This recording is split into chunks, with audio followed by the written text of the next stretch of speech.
आज का टॉपिक है यूथनेशिया। यूथनेशिया बहुत ही ग्लोबली बहुत इम्पॉर्टेंट वर्ड बन गया था थोड़ी साल पहले, इनका राइट्स, इनका गुड इफेक्ट्स, बैड इफेक्ट्स वगैरह बोल के।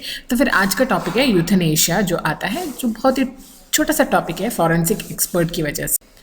तो फिर यू यानी कि EU बोलते हैं गुड। टैनेटोस मतलब टैनेटोलॉजी वगैरह हमने जो पढ़ा है वो डेथ बोलते हैं उसको, यानी कि जेंटल और इजी डेथ का दूसरा एक मीनिंग, यानी कि पेनलेस डेथ जो भी करता है, यानी कि painless death of a person. किसी को होपलेसली कुछ इनक्योरेबल डिसीज है या फिर पेनफुल डिसीज है, उनको जीने की राय नहीं, यानी कि उनको जीने की कोई मतलब नहीं है, ऐसे केसेस में जो euthanasia is legally made sanction by some of the countries, उसको मर्सी किलिंग भी बोलते हैं। इनके टाइप्स जो होते हैं, दो होते हैं, वो है एक्टिव एंड पैसिव। इनको पॉजिटिव टाइप भी बोलते हैं, नेगेटिव टाइप भी बोलते हैं।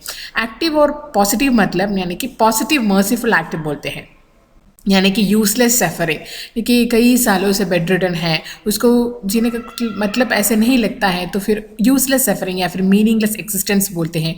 उन लोगों को एक्ट ऑफ कमीशन करके लार्ज डोज ऑफ ड्रग लेके बहुत जल्दी डेथ आने लगते हैं, उसको एक्टिव या फिर पॉजिटिव टाइप बोलते हैं।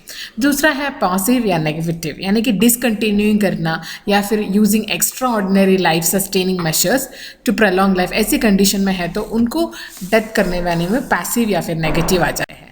तो फिर एक्ट या फिर practice of ending of life of a person by lethal injection, कोई भी हार्मफुल इंजेक्शन देके या फिर कोई भी मेडिकल ट्रीटमेंट जो कंटिन्यूइंग हो रहा है उनको स्टॉप करके ये कर देता है, उनको नेगेटिव में आ जाते हैं। इनका हिस्ट्री में अगर देख ला तो फ्रांसिस बेकन 17th सेंचुरी में पहले यूथनेशिया के बारे में बोला है, यानी कि ईजी पेनलेस हैप्पी डेथ बोलते हैं उसको, यानी कि एक फिजिशियंस का रिस्पॉन्सिबिलिटी होता है अपने पेशेंट के फिजिकल सफरिंग को कम करना। तो फिर फिजिकल सफरिंग को कम करने के लिए उनको अर्ली डेथ दे देना चाहिए, ऐसा था उनका व्यू।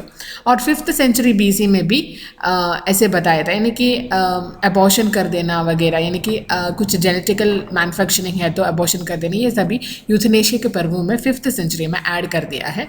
तो फिर हिपोक्रेटिक ओथ में भी पहले बोला था कि यानी कि कोई भी डेडली मेडिसिन दे के कुछ कंसिलिक के बजाय कुछ दे सकते, वो भी हिपोक्रेटिक ओथ में बताया है। और मिडिल एजेस में सुइसाइड वगैरह लॉ इन यूरोप बन गया था, यानी कि वो लोग करने वाले को ड्रैग्ड थ्रू स्ट्रीट्स हैं या फिर नेल्ड है या फिर रिवर में डूब करने के लिए सुइसाइड करने वालों को सजा दे देती थी। 50 और 17th और 8th सेंचुरीज में यूथनेशिया को बहुत सारे लोग रिजेक्ट किया था, और फिर ये कुछ को सुइसाइड या फिर दूसरों को जीने का हक को स्टॉप कर देना ऐसा मानता था। 1478 में और फिर 1535 के अंदर थॉमस मोर ने यूथनेशिया नाम दिया था इन हिज बुक में यूटोपिया में, यानी कि यूटोपियन प्रीस्ट वगैरह यूथनेशिया के इंकरेज कर देते थे, तो फिर उन्होंने अपने बुक में भी इसके बारे में लिखा था, यानी कि टर्मिनली इल या फिर जो लोगों को बहुत सारा पेन सहन पड़ना पड़ता था, उनका डेथ को करने का वहाँ का प्रीस्ट भी एग्री कर लेता था। 1828 में एंटी यूथनेशिया एक्ट वगैरह न्यूयॉर्क में पास किया था कि ऐसा नहीं करना है। और फिर 1870 में मॉर्फिन, एनाल्जेसिक वगैरह मेडिकेशन यूज़ करके क्विक एंड पेनलेस डेथ भी कर दिया था। 1885 में अमेरिकन मेडिकल एसोसिएशन भी एनाल्जेसिक मत यूज़ करना है यूथनेशिया के लिए, कोई भी अगर अलग रास्ता ढूंढ सकता है ऐसे भी बोल रहा। पर 1994 में नेदरलैंड में एक हिस्टोरिकल प्रोहिबिशन यानी कि प्रोक्लेमेशन आया कि यूथनेशिया कर सकते हैं। 2008 में भी US ने लीगलाइज किया है असिस्टेड सुइसाइड, यानी कि सुइसाइड को असिस्ट करके हम थोड़ी देर तक डेथ की ओर जा सकते हैं। बेल्जियम में यूथनेशिया अलो करते हैं जो एडल्ट है, तो नेदरलैंड्स में है तो allowed for 12 and 16 years consent of parents की वजह से। अडल्ट एज 16 एंड अबव को भी कर सकते हैं। इजिप्ट में ह्यूमन्स में फॉरबिडन है पर स्ट्रीट डॉग्स में अलाइड है। और passive, active, voluntary, involuntary, assisted, indirect, ये दोनों इसका बहुत सारा टाइप्स होता है। तो फिर पहले देखते हैं इनडायरेक्ट यूथनेशिया क्या है, यानी कि ट्रीटमेंट्स वगैरह प्रोवाइड कर लेता है टू रिड्यूस पेन या फिर पेशेंट्स की लाइफ को शॉर्टन करने के लिए वो मॉरली एक्सेप्टेड है पीपल के, यानी कि रिसस्किटेशन मेजर मत देना तो फिर स्लोली वो डेथ की तरह ले जा सकते हैं, या फिर कोई भी मेजर्स अडॉप्ट नहीं करते हैं ताकि डेथ को डिले करें। और फिर वॉलंटरी यूथनेशिया मतलब पर्सन का विल की तरह से वॉलंटरी यूथनेशिया करते हैं। इनवॉलंटरी मतलब against the will of person, और कंपल्सरली जो करते हैं involuntary euthanasia which is not acceptable. Non voluntary मतलब पेशेंट इनकेपेबल है, उनको कुछ विशेस बताना या अपना विल बताना इनकेपेबल है, ऐसी तरह में, यानी कि वो इर्रिवर्सिबल कोमा में है, उनको कुछ बातें नहीं कर सकते हैं, या फिर severely defective, mentally defective parents हैं, ऐसी कंडीशंस में भी नॉन वॉलंटरी कर सकते हैं। यूथनेशिया जो एडवोकेट्स होते हैं एडमिनिस्ट्रेशन ऑफ लीथल डोज, यानी कि ओपीएम वगैरह ड्रग्स को हायर डोसेस में इंड्यूस करके, या फिर कोई भी अदर नारकोटिक ड्रग्स में लीथल डोज में इंड्यूस करके थोड़ी थोड़ी डेथ की ओर ले जा सकते हैं, पर इसका लीगल सैंक्शन नहीं है।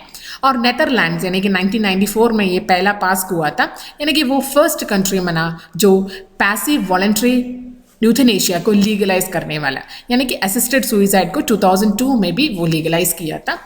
कई भी कंडीशंस हैं, उनका पैरामीटर्स यह है कि वो डिसीज़ इनक्योरेबल बनना चाहिए, और फिर जो कंडीशन जो है वो टर्मिनल होता है, और फिर पेशेंट को बहुत सारे अनबेरेबल सफरिंग हो जाते हैं ऐसी कंडीशन, या फिर वो पेशेंट ही खुद डेथ को रिक्वेस्ट करता है। बेल्जियम, लक्समबर्ग, स्विट्जरलैंड और थाईलैंड भी बाद में इसको लीगलाइज किया था। ये है वर्ल्ड ऑफ यूथनेशिया जो एग्रीड है, बाकी सभी कंट्रीज इसको एग्री नहीं करते हैं, यानी कि परमिसिबल जो है। और फिर असिस्टेड सुइसाइड मतलब केस वेयर पर्सन्स यानी कि who are going to die need to help themselves and ask for it, इनकी ड्रग्स या फिर पुटिंग विद इन रीच ऐसे कंडीशन में करके असिस्टेड सुइसाइड को कर सकते हैं। रिलीजन्स में भी इस्लाम अपोज करता है, क्रिश्चियनिटी अगेंस्ट है, जूइश अपोज है, शिंटू बट एग्री करते हैं, यानी कि प्रोलोगेशन वो डिसएग्रीफुल एक्ट बन जाते हैं। बुद्धिज्म में कंपैशन यानी कि दूसरों की जगह में कंपैशन होना चाहिए, वो सफरिंग को रिलीव कर देता है, पेन इमोरल टू डिस्ट्रॉय